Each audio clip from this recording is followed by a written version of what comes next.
When we are not satisfied in an area of life, we often resort to large changes. If you're not very happy, you might switch jobs or relationships or move to a different city or state. This happens with weight and health as well.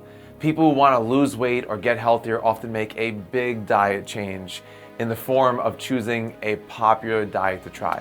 Making a big change like this is logical, in theory, but typically it does not work. That's what we're talking about in this video. What's the healthiest diet? If you're a diabetic, you might opt for a low-carb diet as that might be the best for your blood sugar. If you're trying to maximize your lifespan, you might choose a vegetarian or pescatarian diet as those are most closely tied to a longer life.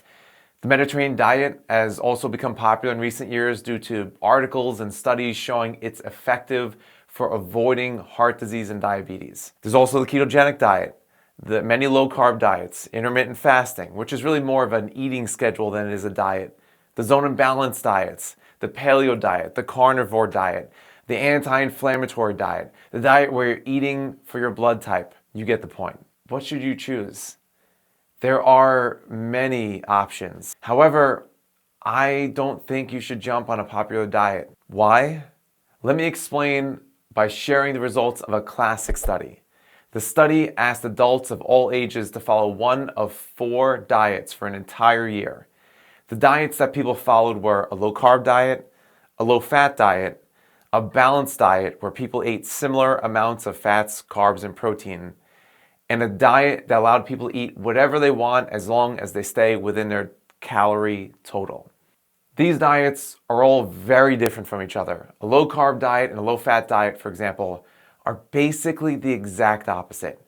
What diet was successful? All of them, and none of them at the same time.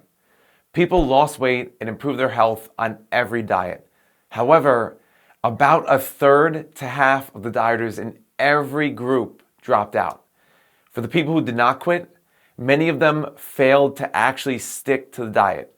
They ate too many calories, they ate too many carbs, fat, whatever the diet goal was, they exceeded it. In every group, the people who stuck to the diet goals lost weight and improved their health.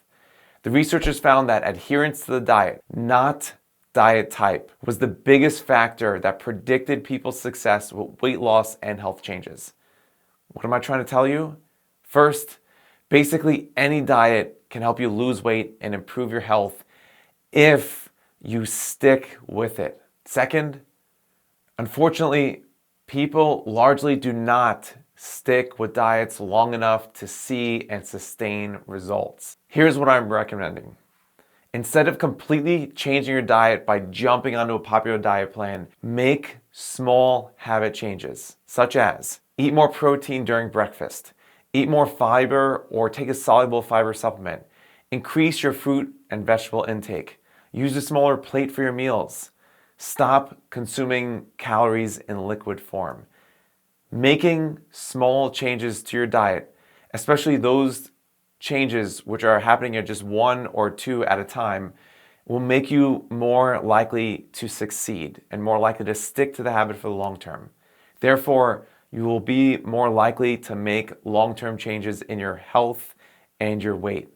Changing to a popular diet does work if you can stick with it, but most people don't stick with it. Focus on small individual habits to your current diet. I'm Dr. Preuss.